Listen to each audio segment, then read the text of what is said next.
Living in this skin my whole life, I obviously know firsthand what racism is. Truth. It's important that we actually get to tell these stories the way that they were actually laid out. History. There's so many things we don't have to fight because those ceilings have already been shattered, those walls have already been broken down. Change. Chicago's history makers. We had to march. Marching was very key. We will not leave. We will not leave. Till we find Shaping the future. It is our duty to fight for our freedom. Celebrating stories of today and tomorrow. It's a powerful thing. It makes you believe in the possibilities. I'm Erica Sargent. Today, we celebrate catalysts of change, as well as the DuSable Museum of African American History's 60th anniversary here in Chicago, the oldest museum of Black culture in the United States. History from our past, empowering the history makers of today. I'm Brad Edwards. One voice already reverberating around the city, Pastor Reginald Sharpe. As Ryan Baker shows us, at just 30 years old, Pastor Sharpe's managing to bridge the gap between spirituality and social activism, particularly with today's youth. To look around at all of the young people who are losing their lives, not just from racism and not just from police brutality, but so many young people are losing their lives because of violence in our own communities. Reverend Reginald Sharpe Jr. doesn't have a problem bringing politics into the pulpit. You can be an ally for people being treated fairly. Teach Sharpe, I'm trying. I come out of the African American church tradition. And a part of that tradition is you don't separate the spiritual from the social. As just the third ever pastor of the Southside's historic Fellowship Baptist Church, Sharpe is following in the freedom fighter footsteps of legendary founder, the late Reverend Dr. Clay Evans. This physical building, yes.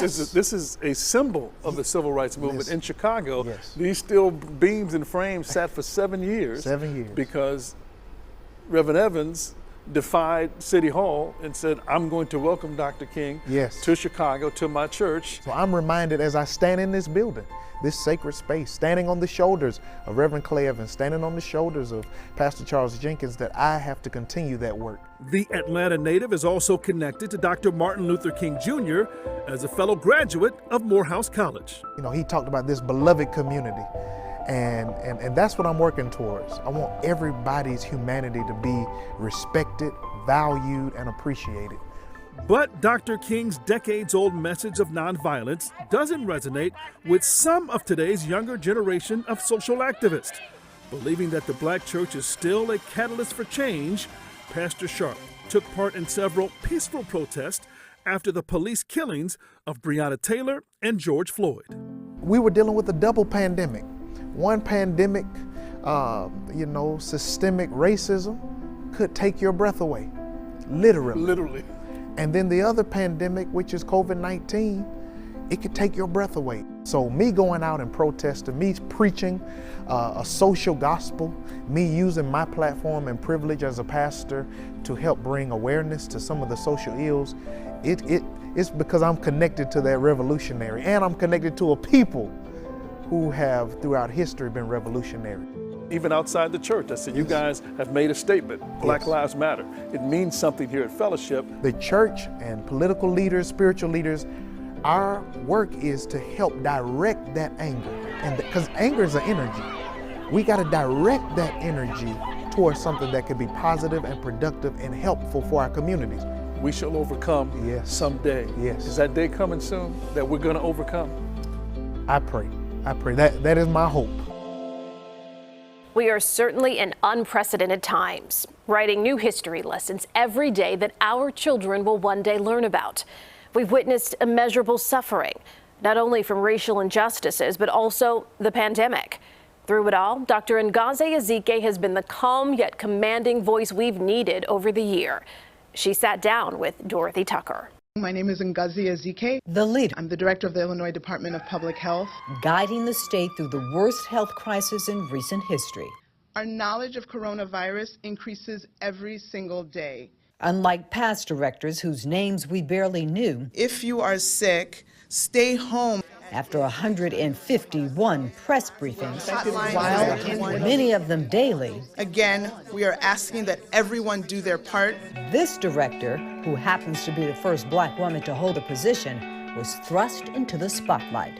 When you took this job, I mean, nobody could have foreseen anything. No, the governor knew. He said, there's a pandemic around the corner. Are you still good? And I was like, oh, bring it on. Right. Bring it on. I'm ready for it. Ready is an understatement. Her resume redefines impressive. She speaks 5 languages. Hay 64 casos confirmados de COVID-19. What's not on the resume, but equally important, wife. My husband is uber supportive, my biggest supporter. Mother of 4. My little one has been doing contact tracing. Enforcer of the pandemic rules. They haven't rebelled against it, nobody's run away, so I think we're okay. The rules are unpopular with some. Let us play! The ban on sports prompted students and parents to protest. That wasn't a problem at all. They were far enough away from my home. What was a problem? The emails, the threats. What was one of the most painful emails?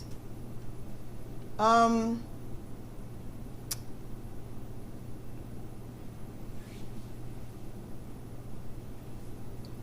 boy. We moved on to words that make her smile. This is from a nurse in the state. Cards, an outpouring of gratitude. Thank you for all you do. Thank you for not giving up. We do depend on you.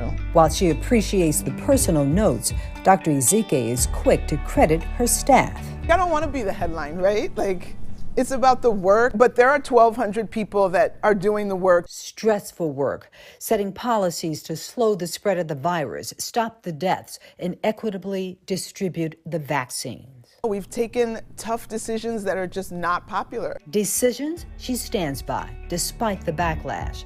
Lessons from one of her heroes. He was on the FBI's top 10 list. They, put cameras and bugged his home. So, at the time that you're doing things, it may not be appreciated, and obviously history has been very kind to Martin Luther King Jr., and I hope history will look back on this time and will be able to bring up and esteem the work that public health has done over this most incredible time. And so you're here for the long haul. you're in it for the long haul. I'm here for the people of Illinois. I guess history will tell. In so many ways, history shows distinct parallels to what's happening today. So what has changed? Has progress truly been made? I'm Perry Ermer. I'm president and CEO of the DuSable Museum of African American History right here in Chicago. We know from just watching the news every day now that this beast of racism is very tough to kill. And how do you battle that is with knowledge and with education and telling that full story. One of those stories she's referring to, the troubled waters Chicago 1919 race riot. The impetus behind the riot was the killing of a young man named Eugene Williams at the 29th Street Beach for the crime of drifting into the white part of the water. He was stoned by white beachgoers and lost consciousness and drowned in Lake Michigan. Known as the Red Summer, after enduring months of the deadly flu pandemic, riots ignited in Chicago's neighborhoods and across the country. Properties were destroyed, people were murdered, people were attacked, and this is the aftermath of that violence that was wreaked upon the black community. When it was over, the Chicago Commission on Race Relations issued a report. Negroes are more commonly arrested, subjected to police identification, and convicted than white offenders, that on similar evidence, they're generally held and convicted on more serious charges. Everything that they said still rings true today, and we are still faced with issues of racial inequality, of disparate treatment by law enforcement and the courts. So there's a lot of work to do. History's made every day, and that's what we really would like to communicate, especially to our youth, that they can write their own history. And when you're enlightened and you are knowledgeable about what came before, it gives you the power to go forward and make better history yourself.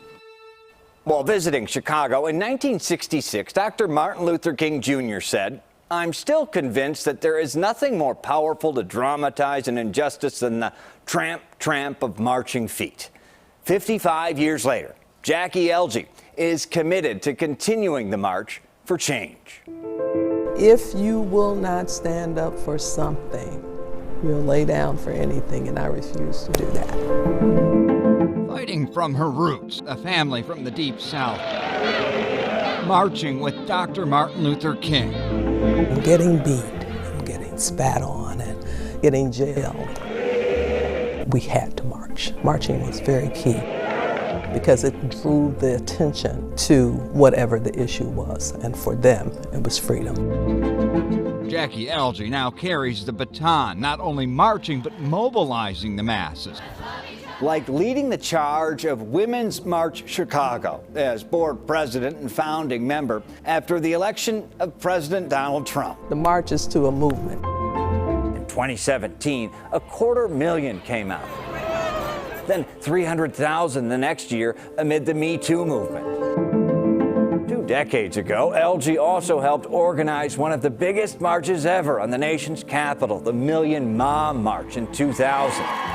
That was really a purpose-driven mission for me, or assignment for me, because my son and only child had been murdered here in Chicago.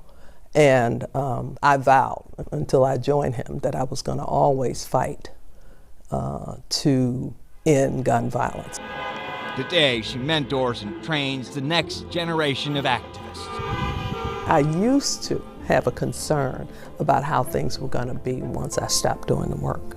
But I don't have that concern anymore because I know there are so many of them out here, young women and young men who are not only capable and qualified, but ready.